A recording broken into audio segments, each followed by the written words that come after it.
is Mickey, as Candace said. I was born and raised here in Sudbury. And if you can believe it or not, I was actually born with blonde, curly hair. It's okay. I was also born with what they call coxivera of the right hip. In layman's terms, it means I had a disfigured right hip. It caused my right leg to be shorter than my left leg by about an inch, inch and a half. And I also at that time got the label of disabled. I dislike the term disabled because of that three-letter prefix, dis, D-I-S. You know, dishonest, not to have honesty, or disability, dislike, not to have ability or not to like something. No one has a disability. People that are labeled disabled all have ability. We just do things a little bit differently than everybody else. And I'll tell you one thing, it took me a while to really truly thank God that I had this disability, because it taught me to be courageous, it taught me to be tenacious, and also taught me to never give up. When I was growing up, I used to go to sick kids once in a while, once every 2 years, once every year. And they would tell my parents, you know, he won't be able to skate. Well, guess who played hockey for 14 years? You did. Thank you. They also said he'll never be able to ride a bicycle. Guess who still rides a bicycle with training wheels? I can actually ride a bicycle. But the secret is, my parents never told me I couldn't. I just did it.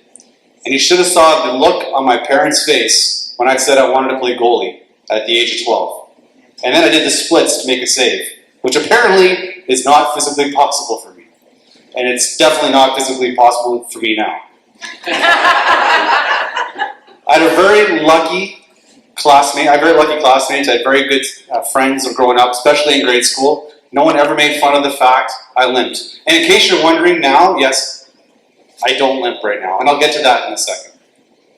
But in high school, you see, high school is a different story.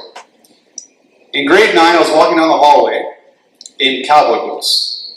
Now, to be fair, it was the early 90s, and cowboy boots were somewhat in style. At least that's what I'm going to say. Garth Brooks had just hit the scene, country was kind of coming back in, and my dad had just bought me a pair of cowboy boots from Florida, and I really wanted to wear them. So I was proud, walking down this hallway in high school with cowboy boots on, and I walked by these two kids who were sitting by these lockers.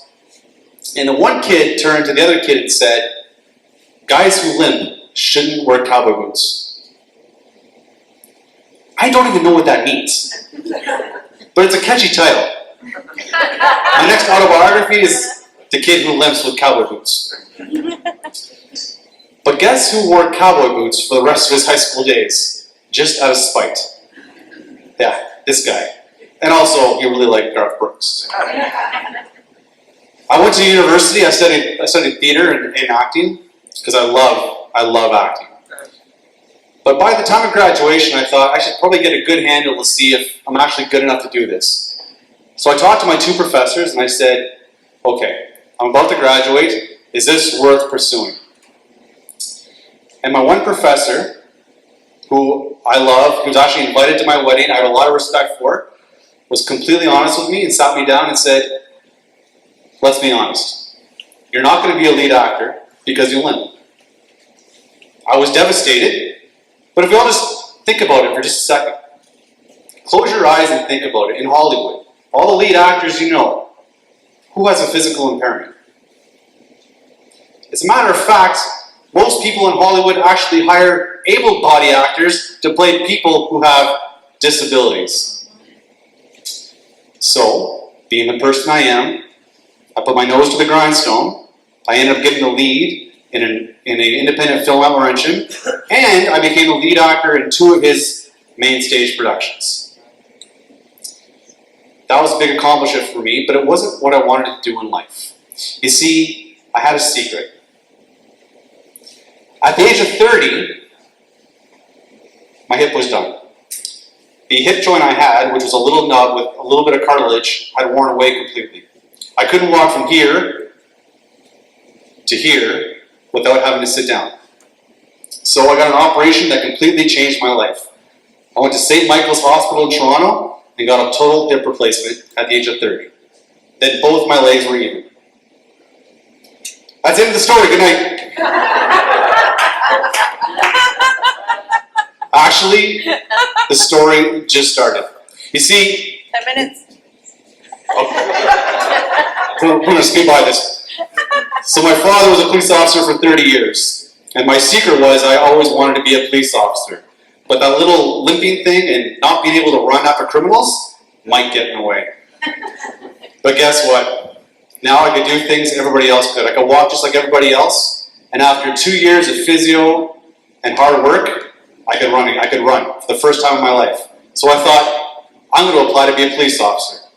And for those of you who don't know what it takes to become a police officer, you have to actually apply for what's called the Ontario Association of Chiefs of Police certificate just to apply. Now that certificate involves some written tests, some physical testing, and some other tests afterwards. While I did the written test, no problem. Got the physical testing, and I thought, how hard can it be for a guy who's never run before in his life to do some physical testing? Not to mention, I might have been a little bit heavier because I hadn't been able to walk for about 2 years. Well, I failed. The first time there's an obstacle course you do, and I failed it by 4 seconds.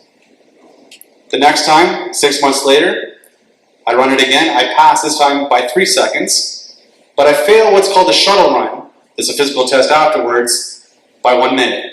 I fail it to the point where I actually went outside the gym and throw up in a garbage can. But does that deter me? No. 6 months later, I passed both tests, and I finally have my certificate. I applied to be a police officer. At the age of 32, I'm going to do it. Go to my first interview, pass it. Go to my face-to-face interview, fail it. Can nothing come easy? So then, 6 months later, I apply again, face-to-face interview, I fail it again. I'm now 34 years old, and I figure, maybe this just isn't for me. Maybe this is the universe's way of saying, you're not meant to be a police officer. So, I did the first thing I've ever done in my entire life. I quit. I thought that was it, I quit. Then at 38, the Greater Sudbury Police were doing another hiring. And I thought, you know what? What would 12-year-old Mickey say? What would 20-year-old Mickey say to Mickey? You quit because you didn't pass an interview? So you know what? I applied, and 6 years later, I have the best job in the world. I didn't let my disability define me, but it made me who I am, and I'm thankful for that. Thank you.